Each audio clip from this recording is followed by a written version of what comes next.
خصی جانور کی قربانی بدرجہ اتم قبول ہے، وہ عیب نہیں ہے۔ ان اللہ کے بندوں کو سنت کی روشنی کا اندازہ ہی نہیں ہے۔ بسم اللہ الرحمن الرحیم۔ السلام علیکم دوستو، میں ہوں سید ذیشان حیدر۔ جیسا کہ آپ جانتے ہیں کہ عید قربان کی آمد ہے، اور بہت سارے دوستوں میں عید قربان کے حوالے سے، قربانی کے جانوروں کے حوالے سے بہت سارے سوالات ہیں، اور آج ان سوالات کا جواب دینے کے لیے ہم نے زحمت دی ہے ڈاکٹر صداقت فریدی صاحب کو۔ ڈاکٹر صاحب، آپ کا بہت بہت شکریہ، آپ کے اپنے قیمتی لمحات میں سے ہمیں وقت دیا ہے۔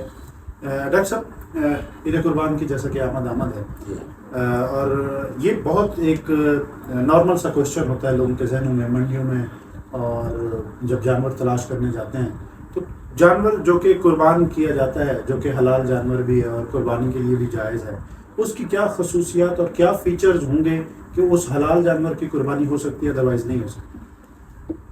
بسم اللہ الرحمن الرحیم۔ گزارش یہ ہے کہ سردست قربانی کے اس سارے عمل کے پیچھے ایک فلسفہ ہے۔ اچھا، وہ ہے اطاعت شعاری کی انتہا۔ صرف خرد و نوش اطاعت شعاری نہیں ہے، حضرت ابراہیم علیہ السلام کے وہ ایثار اور وفا کی وہ حرمتیں ہیں جن کی قرآن نے گواہی دی ہے۔ سبحان ان ابراہیم کان امۃ قانتا للہ حنیفا۔ ابراہیم کیسا بندہ ہے، وہ وفاؤں کی کائنات ایک شخصیت نہیں ہے، وہ قانتا ہر وقت اللہ کی اطاعت میں فرما بردار رہا۔ یعنی کبھی ایسا نہیں ہوا کہ مشیت الہی نے کوئی چیز کا تقاضا کیا اور ابراہیم نے سوچا، ایسا نہیں ہے، جسٹ اطاعت، جس اطاعت ہے۔ اور یہاں تک کہہ دیا کہ وَإِبْرَاهِيمَ الَّذِي وَفَّى، کسی شخص نے میری وفاؤں کے امام کو دیکھنا ہو تو حضرت ابراہیم علیہ السلام، یعنی خدا نے خدا ہو کر گواہی دی۔ اور یہ دراصل اسی وفا کا تسلسل اور یادگار ہے قربانی، کیونکہ اس کی پس منظر میں جو حقائق تھے وہ یہ تھے کہ پیاری سے پیاری چیز، اچھا ٹھیک ہے، جی، مال تھا پیارا، جان تھی، اولاد سب سے پھر آخر میں، تو یہ چیزیں اسی لیے اللہ تعالیٰ نے فرمایا وَتَرَكْنَا عَلَيْهِ فِي الْآخِرِينَ، ہم نے آپ کی محبتوں کے اس تسلسل کو قیامت تک آخرین کے لیے رکھا ہے۔ اور پھر اس میں یہی چیز ہے کہ حضور صلی اللہ علیہ وسلم نے ارشاد فرمایا ہے، اس کی نشاندہی کی ہے کہ جب محبت اور وفا ہی اصل بنیاد ہے قربانی کی، ایثار کی، تو اس کا مطلب یہ کہ حضور عظمت الہی میں وہ چیز پیش کرو۔ لن تنالوا البر حتى تنفقوا مما تحبون، اس وقت تک تم مرتبہ کمال تک نہیں پہنچ سکتے جب تک کہ وہ چیز اللہ کی بارگاہ میں قربان کرو، خرچ کرو جس کو تم کثرت سے محبت کرتے ہو، زیادہ محبوب جانتے ہیں۔ تو ظاہر ہے پھر جو جانور اس تمثیل میں جو پیش کیا جاتا ہے تو وہ خوبصورت بھی ہونا چاہیے، وہ موٹا تازہ بھی ہونا چاہیے، اس کے قواعد سارے شریعت نے بتائے، وہ بے عیب بھی ہونا چاہیے، ٹھیک ہے۔ اور وہ جو قربانی سے متعلق جانور ہیں جو جوڑے وہ ہونے چاہیے، اور جتنا آپ اچھا اخلاص کے ساتھ، محبت کے ساتھ یہ نظر عقیدت پیش کرو گے، نظر عقیدت تو ہے لِكُلِّ شَعْرَةٍ حَسَنَةٍ، اس کے ہر بال کے اندر ایک حسنہ ہے، ہاں، وہ نیکی ہے، وہ نور ہے، وہ ثواب ہے اللہ تعالیٰ کی طرف سے جو مومن کو ملتا ہے۔ اور حضور نے فرمایا ایسا نہیں کہ جو دمبا ہے اس کے گھنے بال ہوتے ہیں تو اس کا تھوڑا ہے، نہیں، یا بکرا ہے، بکری ہے تو اس کے بال زیادہ گھنے نہیں ہوتے، تو فرمایا یہ جو میشہ ہے، دبا ہے، اس کے بالوں کے تناسب میں بھی اگرچہ اس کے زیادہ بال ہوتے ہیں، دگنے چگنے ہوتے ہیں، ہر ایک بال کے بنیاد میں ایک حسنہ اللہ نے چھپا رکھا ہے۔ اور جو ہی وہ اس کے گلے پر چھری پھرتی ہے، اس کے خون کے گرنے سے پہلے قربانی کرنے والے کے گناہوں پر اللہ رحمت کا قلم پھیر دیتا ہے کہ اس نے اس عظمت وفا کے تسلسل کو سامنے رکھ کر بطور تمثیل ہی صحیح لیکن آیا تو ہے میدان میں۔ اچھا، جیسے آپ نے کہا کہ جانور بے عیب ہونا چاہیے، اب مجھے یہ بتائیے گا کہ بہت سارے جانوروں کے وہ بچپن میں ہی سینگ کاٹ دیتے ہیں، جیسے یہ بچڑے ہیں، یا اس طرح سے کٹے سینگ والے جانور بھی آتے ہیں، پھر کچھ ایسے جانور ہیں، کچھ خصی جانور ہوتے ہیں، وہ اس طرح سے، ان کی قربانی جائز ہے یا نہیں ہے، مکروہات میں ہے، کیا چیز ہے اہل سنت؟ گزارش یہ ہے کہ عیب وہ ہوتا ہے جو محسوس ہو، اچھا، ٹھیک ہے۔ دوسرا یہ ہے کہ اس کا ایک اس کو کیٹیگرائز کر دیا گیا ہے، اتنے سے اتنے بڑا حصہ جو ہے کسی عضو کا کاٹ دیا جائے ہاں تو وہ عیب میں شمار ہوتا ہے، ٹھیک ہے ٹھیک ہے نا. بعض اوقات مثلا خصی جانور کی قربانی بدرجہ اتم قبول ہے، وہ عیب نہیں ہے. اچھا ہاں وہ تو اس کی گوشت کی طہارت ہے، ٹھیک ہے ٹھیک ہے نا جی. ٹھیک ہے ہاں ایسا نہیں ہے وہ خصی جانور، بلکہ اکثر اوقات خصی ہی ہوتے ہیں وہ جانور جو قربانی میں پیش کی جاتے ہیں. لیکن میں کچھ دن پہلے ایک پروگرام ہم دیکھ رہے تھے، ایک اہل حدیث مکتبہ فکر کے مطابق وہ کہتے ہیں کہ اس طرح کے جو جانور ہیں ان کی قربانی جائز بالکل بھی نہیں ہے. باقاعدہ مویشی منڈیوں میں جا کے جو ہے وہ دکھا رہے ہیں کہ یہ جانور جو ہے وہ قربانی کے لائق ہی نہیں، اتنا تگڑا بیل تھا اور اس کے سینگ کٹے ہوتے ہیں. انہوں نے کہا نہیں یہ تو قربانی نہیں ایک ہے سینگ کسی دیکھیے جی سینگ کا ٹوٹ جانا وہ کتنے بڑا کتنے ایک خود ہم نے توڑ دیا، خود کاٹ دیا. نہیں کاٹا بھی ہے نا، بعض اوقات ایسا ہو سکتا ہے کہ سینگ میں کیڑے پڑ جاتے ہیں صحیح ہے یا ایسی کو ادھر پڑ جائے، تو اس کا چوتھائی حصہ ٹھیک ہے اگر کٹا ہوا ہے تو قربانی ہو سکتی ہے، اس سے زیادہ ہے تو پھر اس پہ ذرا ٹھیک ہے. اچھا اور اتنا لاغر بھی نہ ہو کہ وہ قربان گاہ چل بھی نہ سکے جا ٹھیک ہے. اس کے علاوہ مجھے بتائیے گا کہ کیونکہ ہم اکثر اوقات دیکھتے ہیں کہ اونٹ کی بھی قربانی کر رہے ہوتے ہیں، گائے کی بھی قربانی کرتے ہیں، بکرے یا بھیڑ کی بھی قربانی کرتے ہیں، یہ کٹا یا جو بھینس ہے اس حوالے سے مکتبہ اہل سنت کیا کہتا ہے کہ اس کی قربانی جائز ہے نہیں جائز؟ کیونکہ اس پہ بھی بڑی ڈیبیٹ ہو رہی ہے.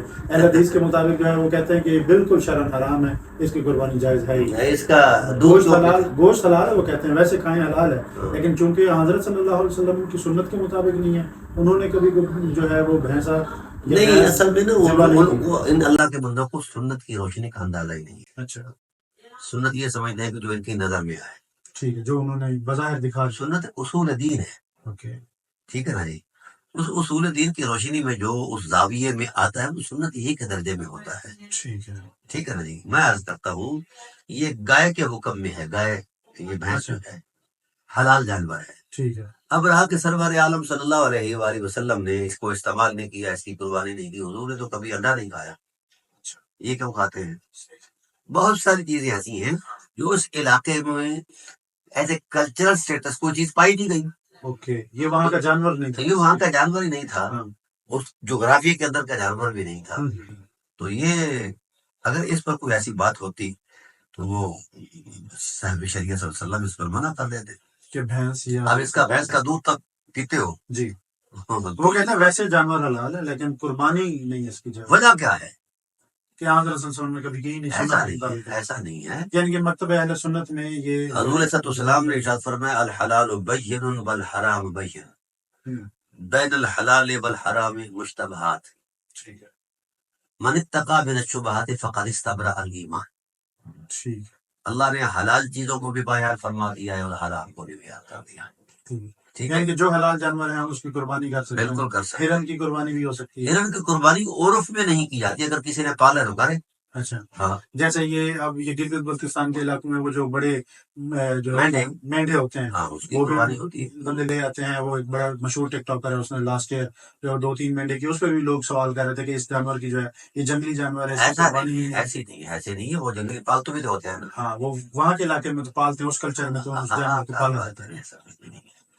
اچھا آغا جی ریسنٹلی ایک جو ہے وہ بڑی ڈبیٹ ہو رہی ہے گھوڑے کے. گھوڑا حلال ہے یا حرام جانور ہے کیا ہے؟ کیونکہ اس پہ بھی وہی موصوف جو ہے وہ جو بھینس کو جو ہے وہ کہہ رہے ہیں، وہ کہتے ہیں گھوڑا بڑا زبردست اور حلال جانور ہے. اور اس کے حوالے سے ذرا تھوڑی سی روشنی ڈالیے کہ مقصد اہل سنت میں گھوڑے کو کس طرح سے اس جانور کو دیکھا جاتا ہے، کیا اس کو ذبح کیا جا سکتا ہے؟ اصل میں اس کی حرمت زبان رسالت نے بیان فرمائی ہے، یہ آلہ جہاد ہے، ٹھیک ہے نا جی. تو جب آلات کو آپ کھا جائیں گے تو کیسے جائیں گے؟ میں خود گھوڑے پالتا ہوں جی خچر پالتا ہوں، بریڈنگ کرتا ہوں. ہمارے اس علاقے میں مکاڑا سے لے کر ملتان تک 4400 مربع زمین ہے ان گھوڑوں کی پرورش کے لیے، ان کی بریڈ ہوتی ہے. پھر ہم یہ پرووائڈ کرتے ہیں پاک آرمی کو. اچھا پاک آرمی جو ہے ان کو ٹرین کرتے ہیں، یہ امنیشن لے جاتے ہیں وہاں جہاں ہیلی کاپٹر بھی نہیں جا سکتا، ٹھیک ہے، نہ روور جیپ جا سکتی پہاڑی ہے، علاقوں میں کوئی چیز برفانی علاقوں میں، پہاڑی علاقوں میں. پھر وہاں چونکہ گولیاں برستی ہیں ایسے، وہ اس پہ کرالے کر کے جاتے ہیں. یہ بندوں سے زیادہ کام کرتے ہیں. تو جب آئیے مولوی صاحبان کھا جائیں گے گھوڑے چھوڑے ٹھیک ہے، تو ادھر کون کام کرے گا؟ ویسے حلال جانور ہے۔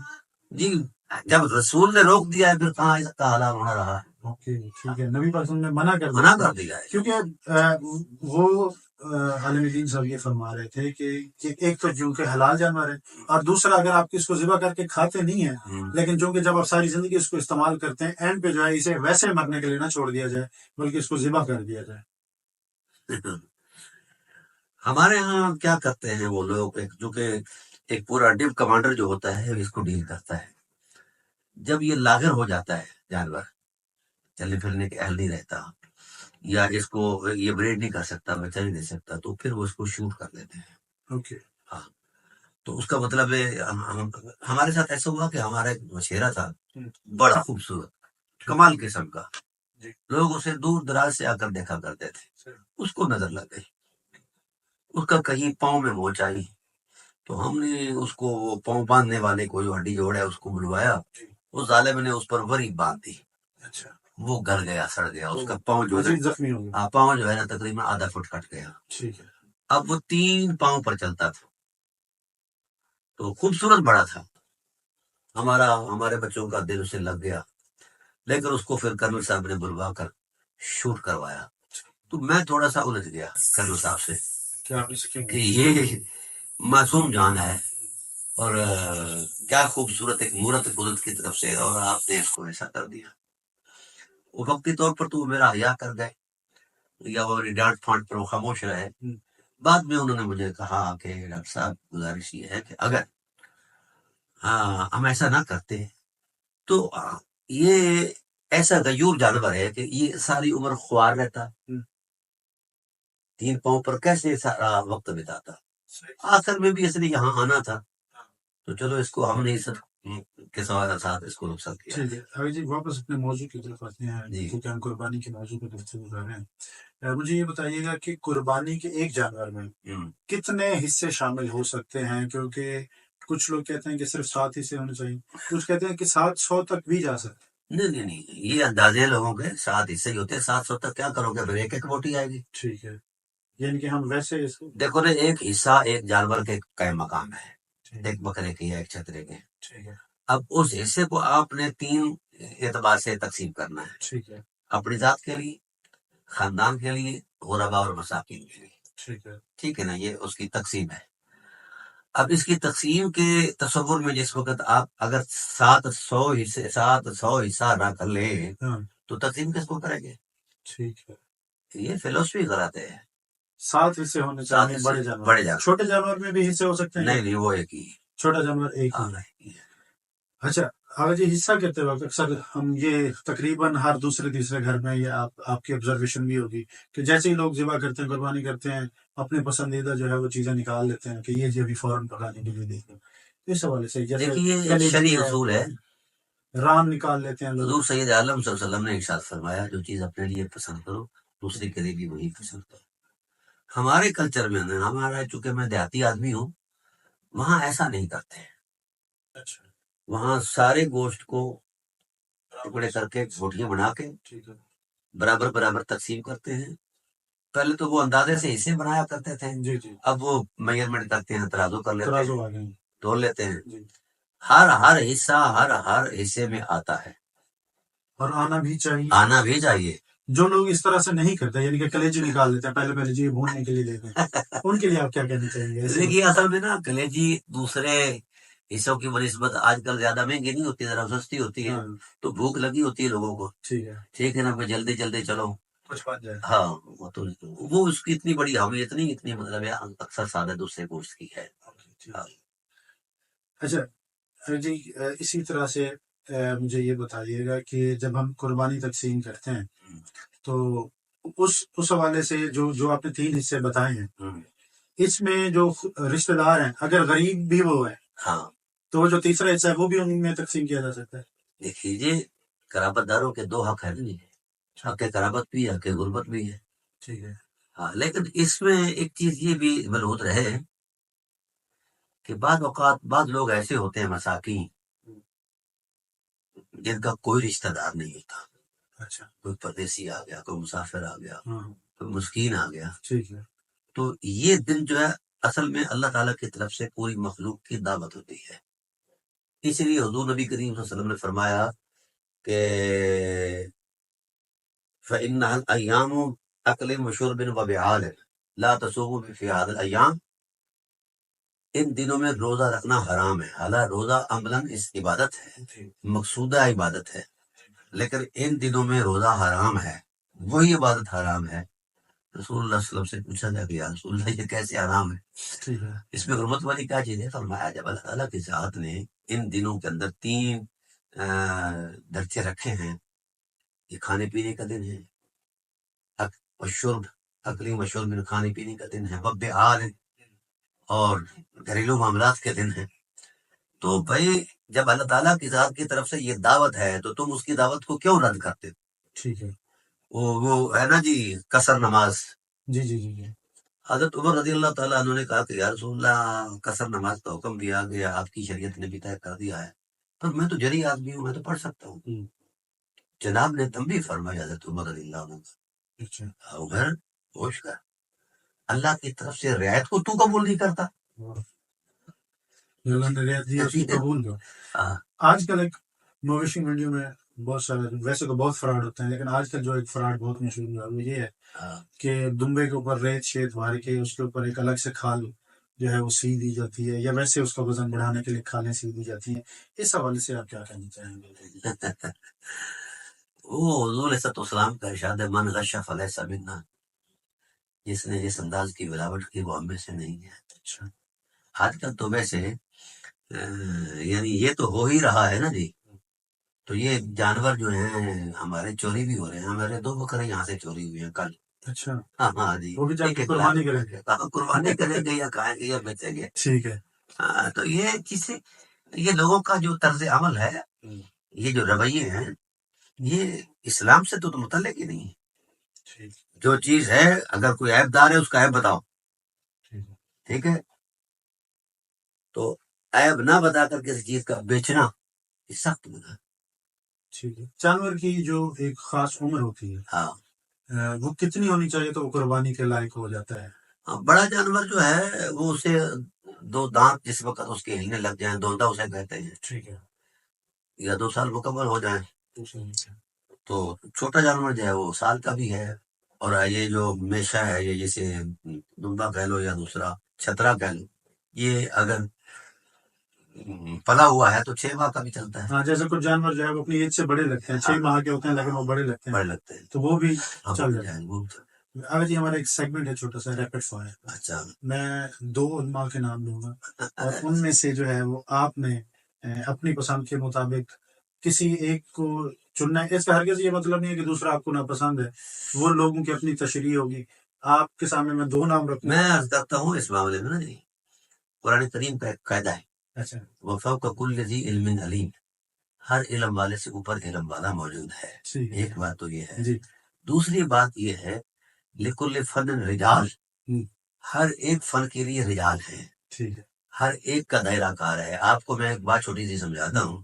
کبھی آپ نے سائیکل چلایا ہے؟ جی چلایا. اس کی پچھلی گراری، چین گراری کھولو نا، پھر چھوٹی سی گراری آتی ہے. بالکل. اس کو کھولو تو اس کے نیچے تکے آتے ہیں، جسے ہماری دیسی زبان میں کتے کہتے ہیں. آج بھی وہ 1 روپے کے 15 آ جاتے ہیں. ٹھیک ہے. جبکہ 1 روپے کی کیا تو اگر وہ نہ ہو تو سارا سائیکل نہیں چلتا. قیمت کے تصور میں وہ اتنے بے وقت ہیں، لیکن کردار کی عظمت میں وہ سارے سائیکل کا جناب والا ہو. ٹھیک ہے نا. ایسے عالم چھوٹا ہو بڑا ہو، عالم عالم ہی ہوتا ہے.